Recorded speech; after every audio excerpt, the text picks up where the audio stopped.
José Serra. Estão sendo apuradas eventuais práticas de corrupção. A Caixa bloqueia 3 milhões de contas do auxílio emergencial por suspeita de fraude. A Agência Nacional de Energia Elétrica estende até o fim do ano a proibição de corte da luz de famílias de baixa renda. A primeira parte da reforma tributária proposta pelo governo é entregue ao Congresso. O projeto unifica o PIS e a COFINS em um novo imposto. A União Europeia fecha um acordo trilionário para financiar a recuperação econômica do bloco. O Ministério da Saúde põe em dúvida a continuidade da maior pesquisa sobre a Covid-19 no Brasil. Estudo da Universidade Federal de Pelotas mostrou o crescimento da epidemia além dos números oficiais. A Vigilância Sanitária autoriza os testes de mais 2 vacinas contra a Covid-19. Médica do Hospital das Clínicas de São Paulo é a primeira voluntária a receber vacina chinesa. Uma injeção de ânimo, poder participar disso e poder contar para as pessoas no futuro que eu fiz parte disso.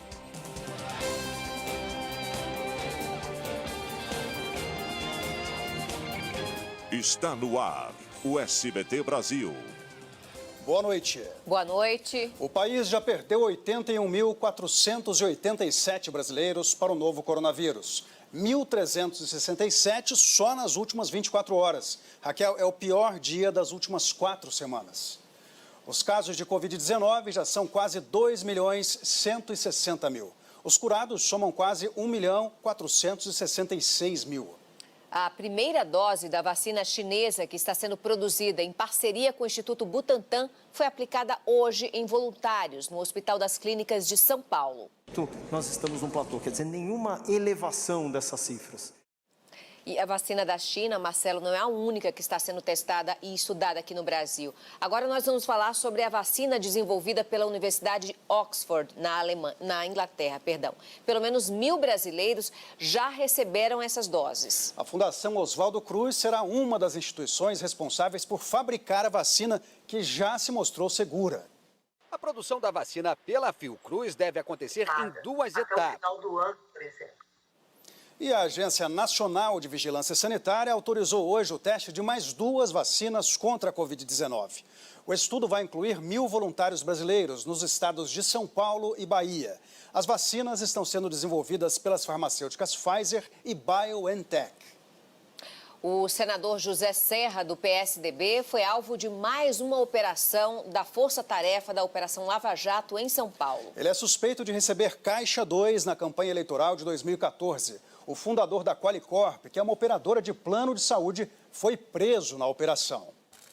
As equipes da Polícia Federal cumpriram 15 mandados de busca e apreensão e 4 de prisão temporária em Brasília, São Paulo e nas cidades de Itu e Itati. A polícia de São Paulo desmontou um esquema criminoso de compra de padarias, Raquel, para legalizar dinheiro proveniente do tráfico de drogas. 3 suspeitos foram detidos. Eles ostentavam uma vida de luxo em Alphaville, que é uma das áreas mais ricas da Grande São Paulo.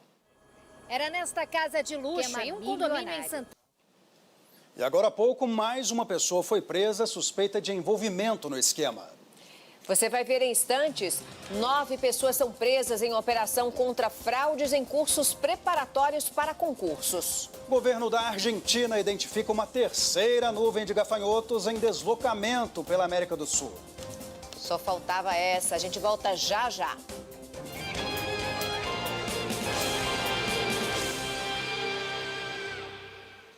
A Caixa Econômica Federal começa a pagar amanhã mais uma etapa do auxílio emergencial. Para 720.000 pessoas, será a primeira parcela do benefício. Atrasado, hein?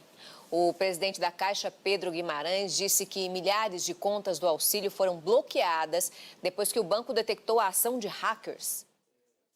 Cerca de 3 milhões de contas digitais usadas para repasse do auxílio emergencial foram bloqueadas. Os casos de estelionato dispararam no Rio de Janeiro. Segundo o Instituto de Segurança Pública, houve um aumento de 72% em junho, em comparação com o mesmo período do ano passado.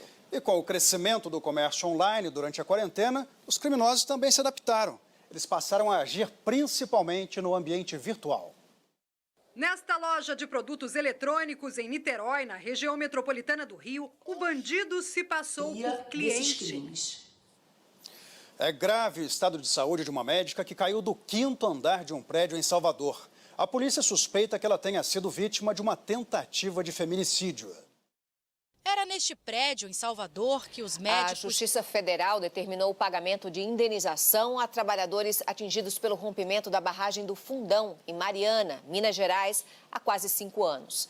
Essa decisão vai permitir que categorias como pescadores, artesãos e agricultores, por exemplo, recebam pelos prejuízos sofridos durante a tragédia, que deixou 19 mortos. O valor da indenização pode chegar a R$ 94 mil. E vamos agora a outras notícias pelo Brasil. R$ 5 mil em Vitória. Quando os policiais chegaram, 2 pessoas foram presas. Uma pesquisa envolvendo cientistas brasileiros, argentinos e americanos conseguiu bloquear a ação do Zika vírus em camundongos durante a gestação, usando para isso drogas experimentais. Esse estudo, que está em fase inicial, agora tenta descobrir se os medicamentos podem ser eficazes também contra o novo coronavírus. Há quase 5 anos, quando Caio nasceu... Esperamos que tenhamos bons resultados. A Argentina identificou hoje uma terceira nuvem de gafanhotos na América do Sul. Segundo o governo argentino, a nova onda está ao norte... A Agência Nacional de Energia Elétrica decidiu manter a proibição de corte por falta de pagamento de consumidores de baixa renda até o final do estado de emergência da pandemia, que termina em 31 de dezembro. Também está proibido o corte de energia elétrica em casas com moradores que dependam de equipamentos elétricos essenciais à preservação da vida e de unidades que deixarem de receber a conta impressa sem a autorização do consumidor. Já para os outros consumidores residenciais e também para serviços e atividades considerados essenciais, a possibilidade de corte de energia por falta de pagamento volta a valer a partir de 1º de agosto. A proibição está em vigor desde março deste ano, como parte das medidas de enfrentamento à pandemia. E veja no próximo bloco. Pesquisa americana mostra formas de abraçar com menos chances de contágio. O SBT Brasil volta já já.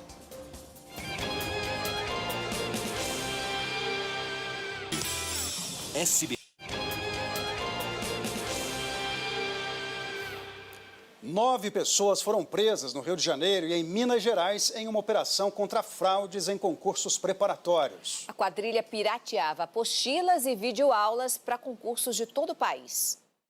Antônio de Jesus Cabral, No Rio Grande do Sul, o número de mortos pela Covid-19 triplicou em apenas um mês. O hospital de referência no atendimento a vítimas do novo coronavírus já trabalha perto da capacidade máxima.